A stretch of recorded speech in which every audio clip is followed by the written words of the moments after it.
Let's ask the Chief Executive of Fair Cop and former police officer Harry Miller. Hello, Harry. Yeah, hi, Kevin. Interesting question you posed there. I've got to say, what have we learnt indeed? Well, I think the government has learnt the age-old lesson that most tyrants learn, that if you can't generate your own crisis, you seize upon one, which is what happened a year ago, and use that as the excuse to bring in all kinds of ridiculous, draconian measures which normally we would not put up with. But in the name of national security, or as I like to call it, government insecurity, they usher in these measures, and of course they stick around like a bad smell. They just simply don't go away. So I think the number one thing that Keir Starmer has learned is how to make the most of a terrible accident and a terrible event, and make it all about him. That's what we've learnt about this, I think. And I think the rest of us, those of us who have genuine concerns about migration, those of us who never believed the lie that the atrocity was committed by a Welsh schoolboy, a Welsh choir boy. Choir boy, yeah. Yeah, exactly. We, of course, are now far-right adjacent. And with this Online Safety Act that's being rolled out, following today's statement by Peter Kyle, we are now, those of us who were critical of it, are now Jimmy Savile adjacent as well. I mean, we are being absolutely thrown to the dogs. If you criticise this government, if you criticise immigration, then you are smeared with the most despicable, horrendous smears that this government is capable of. I think that's what we've learnt primarily. We've learnt that, Harry. What has Keir Starmer and the government and the authorities, what have they learned? I don't think they've learned anything, because their tactics after the horror in the dance hall and the subsequent riots, their tactics to deal with the riots were basically to turn Britain into sort of 1970s East Germany, kick in the Stasi cops and arrest everybody that moved. I'm not saying that some of those rioters didn't deserve the full force of the law. No one's condoning throwing bricks at the police or trying to set fire to migrant hotels or mosques. Nobody is condoning that.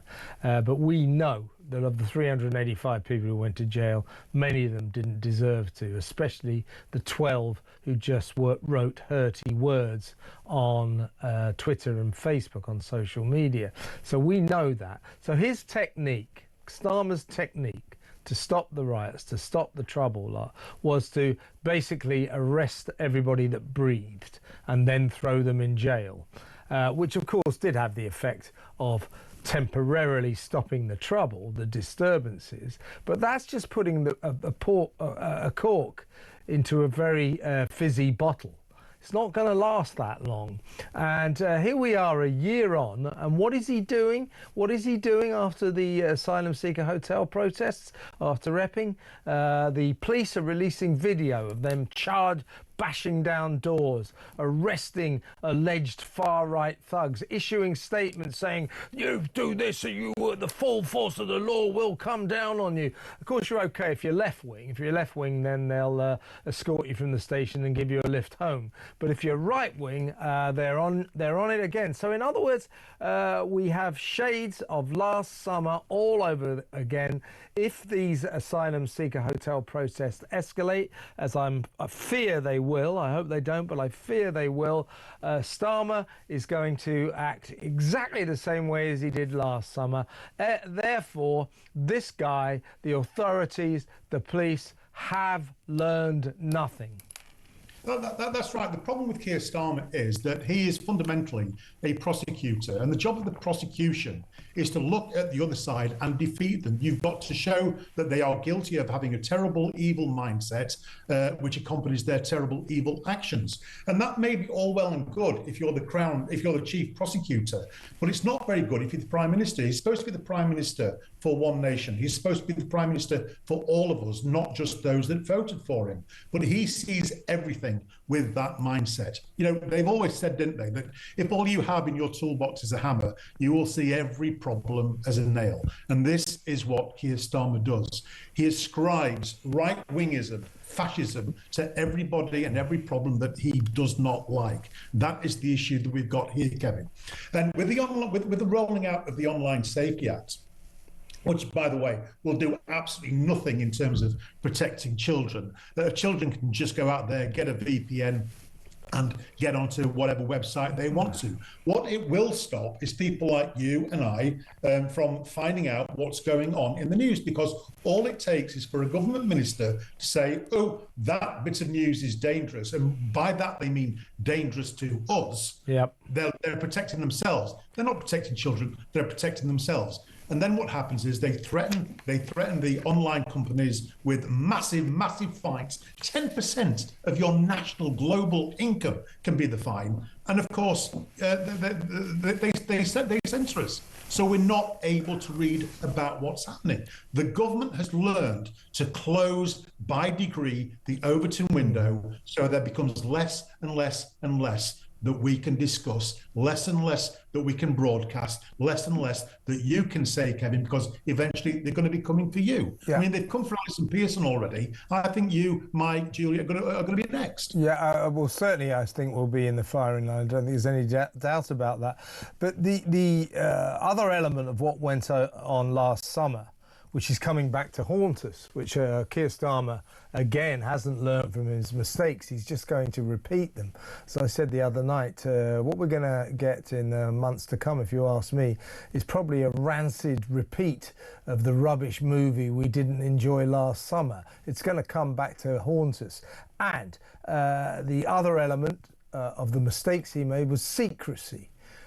Throwing a veil of secrecy over everything, so the naughty kids that we call the British public can't find out about the kind of things that will make them very annoyed. So when we talk in terms of the migrant crisis, we are learning late in life, to be honest with you, that for the first 6 months of this year, migrants, asylum seekers around the country have been charged with something like 340 serious crimes, and about 30 of them were sex crimes. What's happening? We only found this out because two newspapers, The Sun and the Mail on Sunday, investigated it. What's happened? What happens, Harry, when an asylum seeker is charged with rape or is accused of a sexual assault? The authorities try to cover it up, like they did in Portsmouth, where councillors and council officials were told, oh, well, you can say there's been a rape, but you can't say that the accused is living at the local asylum seeker hotel, the Royal Beach Hotel in Southsea. We know that similar veils of secrecy over similar incidents have happened in Manchester and London. And it's this secrecy to don't tell the people that these asylum seekers, that these young men of sexually active age that we let into the country, that we know nothing about, don't tell the people of Britain that they're committing sex crimes, that they're raping British women. Don't tell them. Make sure they don't find that out. Well, you know, in a democracy, trying to keep secrets like that is a recipe for disaster. It's not going to work. So in other words, that's what he tried to do last year, keeping it a secret about the Rising, the Al-Qaeda manual, the true nature of Axel Rudakubana's background. He did it last year and he's doing it again. He hasn't learned anything, this guy, has he? No, I agree. And again, getting back to the Online Safety Act, it's now a crime to tell a knowing falsehood if it causes somebody non-trivial psychological harm. Well, this presupposes one set of truths, and who's going to be the arbiter of that? It's going to be the Minister of Truth. It's going to be Keir Starmer and his cronies. But what there ought to be, Kevin, in all honesty, if you're going to have that, then there needs to be a similar law that makes the government not hide things from us and lie to us as they do, and spread misinformation like they do, and create a knowledge background back vacuum just by staying silent. And of course, nature hates a vacuum. So when they're silent, or when they just offer blank denials about something which we all know or suspect to be the truth, then of course people are going to speculate. They're going to guess. They're going to use their reason and logic and say, well, when this happened before, and when it happened the time before that, and the time before that, then it was something to do with migrants. It was something to do with Islam. It was something to do with these things. Now, if you're not able to speculate like that, if speculation, purely speculating, makes you a de facto criminal, then we are in a terrible, terrible situation. And I'll tell you something else. Hardeep Singh wrote an excellent piece today in the Telegraph about the up-and-coming definition of Islamophobia, where if you mention somebody's Muslimness or perceived Muslimness, that itself is going to be a crime. So yet again, we're going to be having the Overton window shut so that we can only discuss matters of which the government approves. And of course, the things that we are able to discuss will be to the government's benefit, and that's that. Absolutely. So I think we're in a terrible situation. Yeah, and lest we forget, while Peter Kyle, the Science and Technology Secretary, was on TV today accusing Nigel Farage of being on Jimmy Savile's side because Nigel Farage, like you, me and millions of other Brits, have got serious reservations about this rubbish act, the Online Safety Act. It's no good. And it does a lot more than protect. It's dubious whether it protects children at all. But it does a lot more than just protect children. At the weekend, you probably know this, Harry, but at the weekend, you members of the public, you, me, anyone, we were blocked from watching footage of the protest outside the Asylum Seeker Hotel in Leeds. What were we blocked by? The Online Safety Act. The Online Safety Act is the enemy of free speech. Well, I was arrested and questioned under caution in November under the auspices of the Online Safety Act because I'd misgendered my police stalker. I'd called my police stalker a he. I remember that. Yeah, you remember that. I ended up arresting the sergeant for gross stupidity, if you recall. But it's interesting. I hope he's doing 10 years for it now.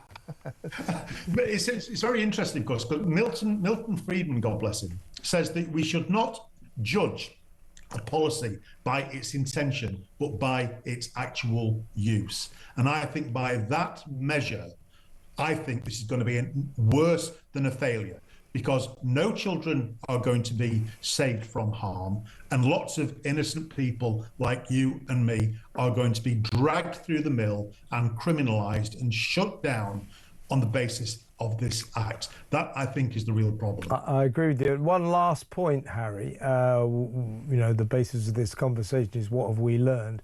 Well, I think we've established that Keir Starmer and the government have learned the square root of sod all. They've learned nothing. They're making the same mistakes they made last summer all over again. What have the people learned? Well, I think we have learned something in the last year since that. There was a sense that what happened in Southport was a kind of shocking cultural watershed. We all woke up and said, what is going on in this country? This is what we've learned, the people of this country. It's not a healthy thing. I think it's healthy insofar as it's the truth. But we've learned not to trust our government. We've learned that they're liars, that they keep secrets from us, that under no circumstances should these people be trusted. Now, I think it's good that we've come to this realization, but it's not good for the country when you have a population that literally cannot stand its government and does not trust the Prime Minister. That isn't good, but that's what we've learned. Yeah, I agree. And much as I'm not a huge fan of foreign ministers, prime minister, presidents, etc., interfering in British politics, I've got to say it was a joy to see Donald Trump make Keir Starmer look like the little crybaby, non-politician, non-person that he is. I mean, it was just embarrassing. We talk about a rabbit caught in the headlights. That was Keir Starmer. We are being led by a complete and utter donkey, and he just doesn't care about the mistakes he's making, because I don't think he's really aware of them. He's so self-obsessed, he's so myopic, he sees everything that is against him, he sees as a far-right fascist that needs defeating. So he's not going to learn. I think we've just got to put up with it until it's time to get rid. Yeah, unfortunately that might take 4 years, and what happens in the next 4 years doesn't bear thinking about. Harry, excellent to link up with you again. Good to have you on the show. Let's get you back on again very soon. That's Harry Miller, Chief Executive of Fair Cop and also a former police officer himself.